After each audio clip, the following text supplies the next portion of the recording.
하나님께서 오늘 우리에게 허락하신 말씀은 창세기 15장의 말씀입니다. 하나님께서 오늘 우리에게 허락하신 말씀은요, 창세기 15장의 말씀입니다. 세 번역으로 제가 읽어드릴 텐데요. 가능하신 분들께서는 합독하시면 좋겠습니다. 이런 일들이 일어난 뒤에 주님께서 환상 가운데 아브라함에게 말씀하셨다. 아브라함아, 두려워하지 말아라. 나는 너희의 방패다. 네가 받을 보상이 매우 크다. 아브라함이 여쭈었다. 주 나의 하나님 주님께서는 저에게 무엇을 주시렵니까?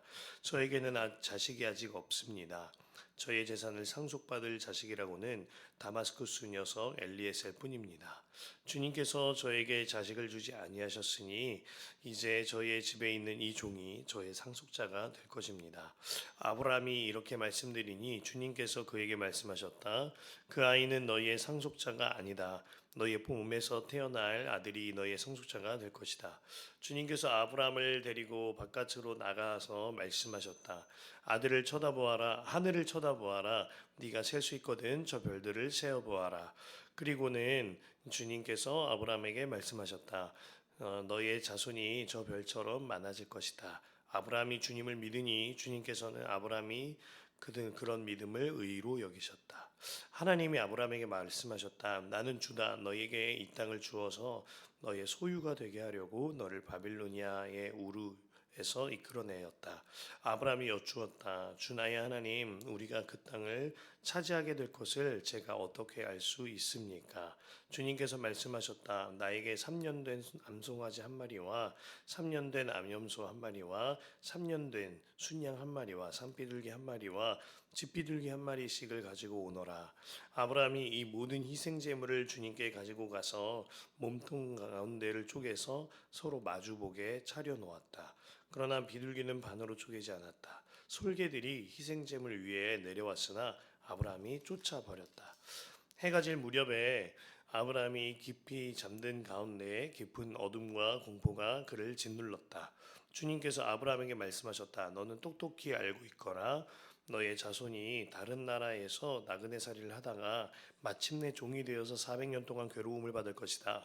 그러나 너희의 자손을 종살이에 하게 한 그 나라를 내가 반드시 벌할 것이며 그 다음에 너희의 자손이 재물을 많이 가지고 나올 것이다. 그러나 너는 오래오래 살다가 고이 잠들어 묻힐 것이다. 너의 자손은 4대째가 되어서야 이 땅으로 돌아올 것이다. 아무리 사람들의 죄가 아직 벌을 받을 만큼 이르지는 않았기 때문이다. 해가 지고 어둠이 짙게 깔리니 연기 나는 화덕과 타오르는 횃불이 갑자기 나타나서 쪼개놓은 희생제물 사이로 지나갔다. 바로 그날 주님께서 아브람과 언약을 세우시고 말씀하셨다.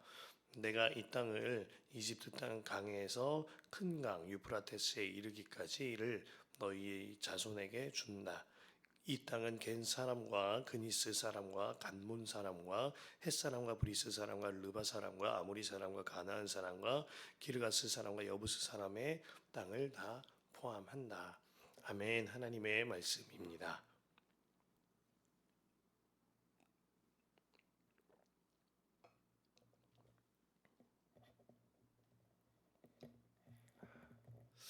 저는 오늘 창세기 15장이요. 참 좋습니다. 아브라함과 하나님과의 아주 친밀한 사랑의 관계를 통하여 우리와 하나님과의 올바른 관계에 대해서 더 깊이 알아갈 수 있기 때문인데요. 오늘 첫 절은 특별하게도 하나님의 말씀으로 시작이 됩니다. 주님은 우리 아들 아브라함의 이름을요, 정말 따뜻하게 부르시더니 이렇게 말씀하십니다. 두려워하지 말아라. 주님은 이렇게 말씀하신 일이 몇 차례 있으시거든요. 이삭과 야곱에게도 그렇게 말씀하셨었고 여호수아와 다윗에게도 그와 같이 말씀하셨었습니다. 공통점이 있는데요. 이처럼 말씀하실 때 공통점이 있는데 그들이 불투명한 길을 걷게 될 때 주님께서는 두려워하지 마 말씀하셨다는 겁니다. 이삭이 브엘세바로 향할 때, 노인 야곱이 애굽에로 들어서게 될 때, 여호수아가 리더가 되었을 때, 그리고 다윗의 수많은 불투명한 상황 가운데에 주님께서는 두려워하지 말아라 아주 따뜻하게 격려하셨습니다. 오늘 아브라함도 그런 순간에 서 있습니다. 바로 앞장에 보면은요, 그둘라오멜의 연합군과 전쟁을 치르고 아브라함에게는 큰 승리가 거머쥐어졌습니다. 하지만 전쟁에 승리한 뒤에 아브라함 마음이 공허한 겁니다. 전쟁에 승리한 뒤에 아브라함 마음이 두려움으로 휩싸인 것입니다. 난생 처음 피 튀기는 전쟁을 치렀고 앞으로도 이런 전쟁들이 반복될 것을 생각하니까 그가 무서웠을 겁니다. 무엇보다 이때가 그가 12장에서 하나님께 부르심을 받은 이후에 10년여 동안 나그네 생활을 했을 때인데요. 재산은 굉장히 많이 늘었는데 자식이 없습니다. 자식이 없으니 가문의 미래는 불투명하고 하나님의 약속도 불투명하게 여겨졌을 겁니다. 그로 인한 공허함과 두려움이 그를 삼키고 있었던 겁니다. 한 가지 질문 드립니다. 그러면 아브라함이 이런 두려움을 하나님께 다 이야기하였죠? 그래서 하나님께서 아브라함의 모든 두려움을 들으시고 찾아오셔서 말씀하신 것이죠? 아닙니다. 서두에 말씀드렸듯이요. 특별하게도 하나님의 말씀으로 오늘 본문이 시작이 되거든요. 은혜롭게도 하나님께서는요. 아브라함의 마음을 먼저 아시고 아브라함에게 찾아와서 말씀하신 겁니다. 두려워하지 말아라. 1절 말씀인데요.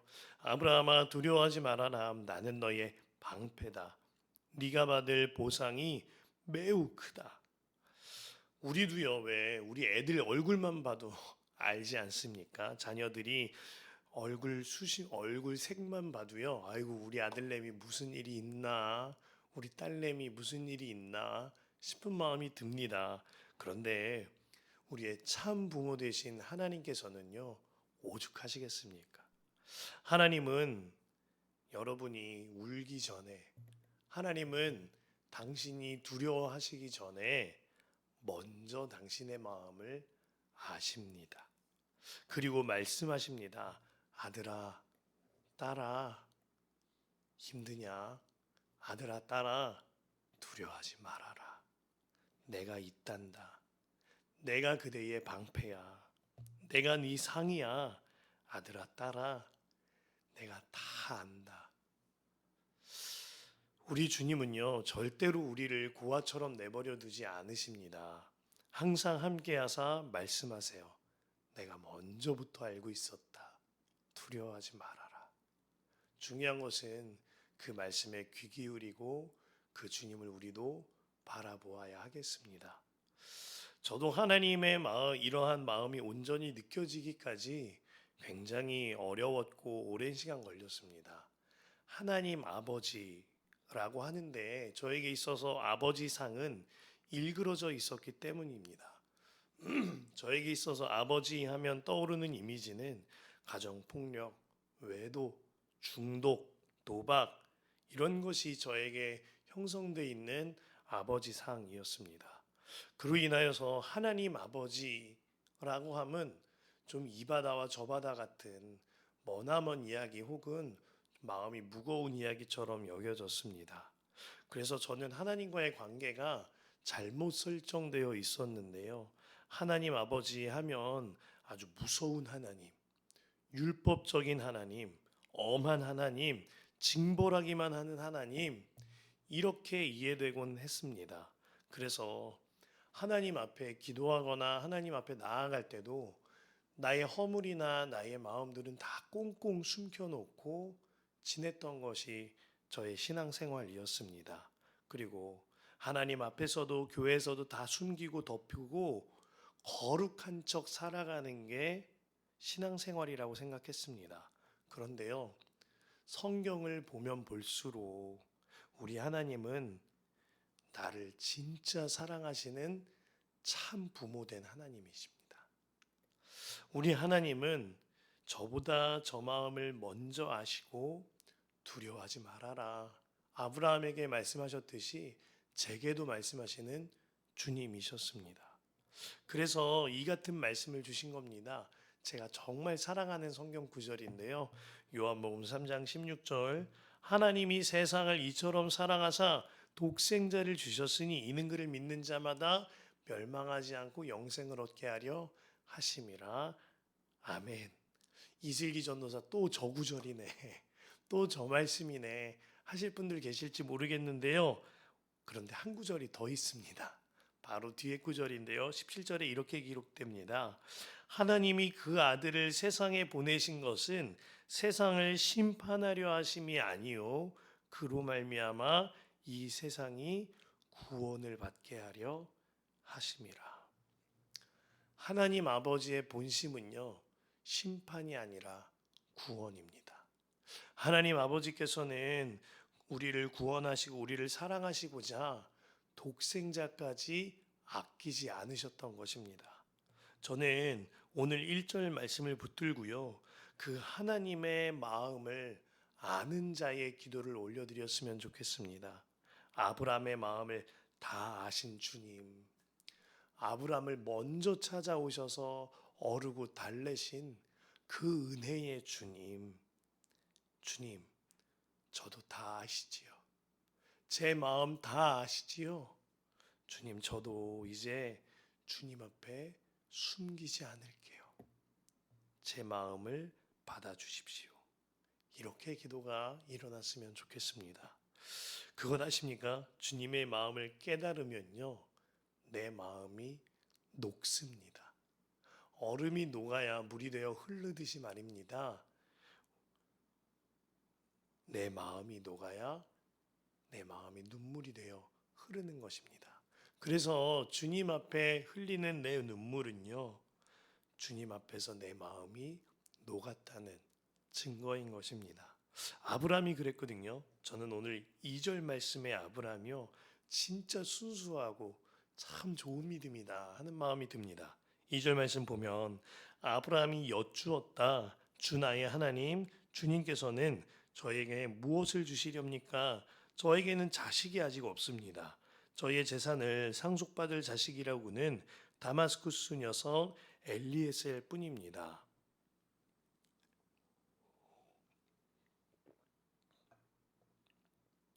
일단 이 말부터 너무 멋집니다. 아브라함이 여쭈었다. 너무 좋은 말이라고 생각합니다. 아시죠? 친밀할수록요, 질문이 많습니다. 친한 관계일수록 많이 물어봅니다. 선생과 제자든, 그리고 스승과 제자든, 부모와 자녀이던 간에 가까우면 가까울수록 질문이 많은 법이죠. 그리고 아브라함이 주님께 이렇게 부릅니다. 주 나의 하나님. 이 표현이 너무나 인상 깊습니다. 저는 세번역 성경이 이 원어의 느낌을 최대한 살리려고 굉장히 애썼다고 생각하는데요. 여기서 주 나의 하나님이라고 부른 장면은 히브리어 성경 전체에서 아도나이, 주님, 나의 주님이라고 부른 첫 장면입니다. 아브라함이요, 진짜 친하게 하나님을 부르고 있는 겁니다. 주 나의 하나님, 주님이라고 가장 가깝게 부르고 있는 거예요. 요즘 세대들 말로 찐친이라고 하는데요. 주님과 정말 친밀한 자세로, 그리고 정말 경외하는 자세로 첫 아도나이를 사용하고 있는 것입니다. 하나님 아버지의 마음을 알자 그의 마음이요, 눈 녹듯이 녹아내렸습니다. 그리고 실질적인 문제들을 하나님께 여쭤보기 시작합니다. 마치 하나님과 수다를 떨듯이 자신의 현안과 주님의 계획을 하나하나 시시콜콜 물어보는 것입니다. 그와 하나님과의 대화를 두고 어떤 학자들은 불평이나 투덜댐이라고 해석하기도 합니다. 또 다른 학자들은 성숙한 신앙인으로서 주님의 계획을 구하는 아주 성도의 모범이 된다라고 높여 해석하기도 합니다. 이렇듯이 해석이 나뉘기도 합니다만 제가 집중하는 것은 아브라함의 중심입니다. 그는 아주 친한 친구를 부르듯이 하나님께 주 나의 하나님 아도나이라고 부른 첫사람이었습니다. 그리고 그는 주님께 자신의 마음속 현안을 속속들이 여쭤보며 주님의 계획을 여쭤봅니다. 이것이 자녀된 우리와 하나님과의 관계인 것입니다. 그리고 이것이요, 하나님이 진정 원하시는 우리와 하나님과의 관계입니다. 저는 오늘 2절 말씀을 붙들고 주님과 우리와의 관계가 깊어지기를 기도했으면 좋겠습니다. 주님은 오늘 첫 문장처럼 미리부터 우리에게 와 계십니다. 지금도 와 계시거니와 주님이 먼저 우리에게 은혜를 베풀어 주신 겁니다. 그렇다면 우리도 그 주님을 바라보아야 하겠습니다. 주님, 제가 나의 믿음 없음이든 혹은 주님의 계획하심을 알고자 함이든 무슨 일이든 주님께 하나하나 여쭤보고 주님께 대화를 요청하고 주님께 찾아 나아가는 그러한 주님과의 자녀된 관계 속에서 살게 하여 주시옵소서. 아브라함과 같이 주 나의 하나님, 주님이라고 힘차게 부르게 하여 주시옵소서. 성경 속의 하나님, 누군가의 하나님, 글로 적혀 있는 하나님이 아니라, 설교자의 하나님, 들어본 하나님이 아니라 나의 하나님, 주 나의 하나님 되어지는 역사가 이 새벽에 일어나게 하여 주시옵소서라고 기도되기를 간절히 소망합니다. 마침내 주님은 그 말을 들으시고요, 주님의 계획을 다 말하십니다. 너의 상속자는 너의 종인 엘리에셀이 아니야. 너의 몸에서 태어날 아들이야. 그러면서 아주 유명한 뭇별들을 보아라 하시는 말씀을 하시지요. 5절에 보면 주님께서 아브라함을 데리고 바깥으로 나가서 말씀하셨다. 하늘을 쳐다보아라. 네가 셀 수 있거든 저 별들을 세어보아라. 그리고는 주님께서 아브라함에게 말씀하셨다. 너의 자손이 저 별처럼 많아질 것이다. 그리고요, 주님께서 연이어 이렇게 말씀하세요. 함께 붙잡고 기도할 말씀인데요. 6절입니다. 아브라함이 주님을 믿으니 주님께서는 아브라함의 그런 믿음을 의로 여기셨다. 아브라함이 주님을 믿으니. 주님은 아브라함의 마음을 아셨고 아브라함은 주님께 여쭤보며 토로했습니다. 여기까지가 본문 앞구절이었는데요. 그 대화의 결과 아브라함이 주님을 믿으니가 되어진 것입니다. 아브라함에게 주님이 믿어지는 은혜가 임한 겁니다. 누군가를 알아간다는 것, 그것은 그와의 대화가 깊어진다는 것이기도 합니다. 그리고 우리는 그 대화와 나눔을 통하여 상대방을 신뢰할 수 있게 되어집니다. 주님은 아브라함에게 말씀하셨고 아브라함은 이를 통하여 주님이 믿어졌습니다. 이제 아브라함은 주님께 말씀을 들었고 주님께 들은 그 말씀을 신뢰합니다. 주님의 말씀이 아브라함으로 하여금 믿음이 되어진 것입니다. 이제는요, 아브라함은 주님의 그 언약의 말씀을 믿거니와 그 언약의 말씀을 하신 주님이 어떠한 분이신지 확실히 믿습니다. 주님을 전적으로 신뢰합니다. 두려움으로 시작된 이 본문이요, 주님을 향한 신뢰로 뒤바뀐 겁니다. 물음표로 가득했던 아브라함의 기도가요, 주님으로 인하여 느낌표로 뒤바뀌게 된 것입니다. 그리고 주님은 그의 믿음을 보시고요, 그에 대하여 의롭다고 여겨주십니다. 여기서 여겨주신다는 표현이 옷을 덧입히다라는 뜻을 갖고 있는데요. 사실 아브라함이 주님을 믿었다라고 표현하는 일이 이 구절이 처음입니다. 주님을 믿었습니다. 아브라함이 주님을 믿었더라 라는 표현이 처음 사용된 구절인데 사실 살펴보면 그의 믿음이 그렇게까지 막 대단하고 완전하지는 않았습니다. 여전히 그 다음 장에 가면 하갈을 통하여 이스마엘을 낳으려 하고 좌충우돌이기도 합니다. 하지만 주님은 그의 믿음을 귀하게 여겨주셨습니다. 의롭다 하시면서 하나님의 지을 수 없는 호적에 새겨 넣을 정도로 주님은 아주 귀하게 여겨주셨습니다.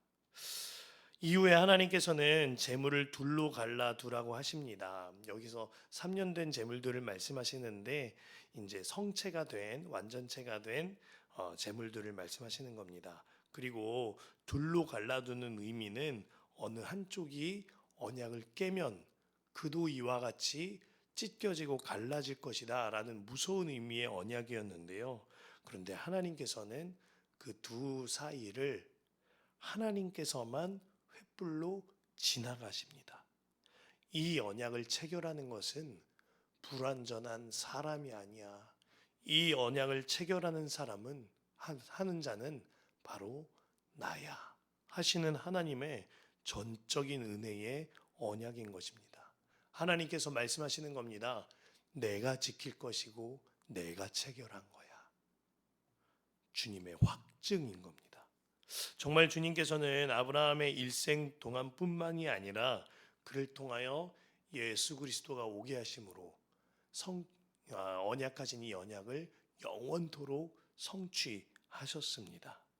아브라함은 여전히 실수하고 넘어졌지만 주님은 갈라진 제물 사이로 지나가셔서 확증시키신 겁니다. 마찬가지로요. 우리는 넘어지고 쓰러졌지만 우리 대신 예수님은 찢기셔서 그 약속을 영원토록 이루셨습니다. 그 주님이 믿어지면 우리 또한 주님과의 관계가 더욱더 깊어지리라 믿습니다. 사랑하는 성도 여러분, 오늘 말씀을 통하여 주님과의 관계가 새로워지고 깊어지는 날이 되시기를 간절히 소망합니다. 주님은 내 마음 다 말하기도 전에 이미 찾아오셨거니와 따뜻하게 말씀하셨습니다. 그리고 내가 나의 문제와 모든 것을 주님께 시시콜콜 고백할 때 주님과의 관계가 깊어집니다. 마침내는 주님이 믿어지는 은혜가 있을 때 주께서 우리로 하여금 의롭다고 여겨주십니다. 그 은혜의 한날이 오늘 새벽부터 더 깊어지고 시작되어지시길 간절히 소망합니다.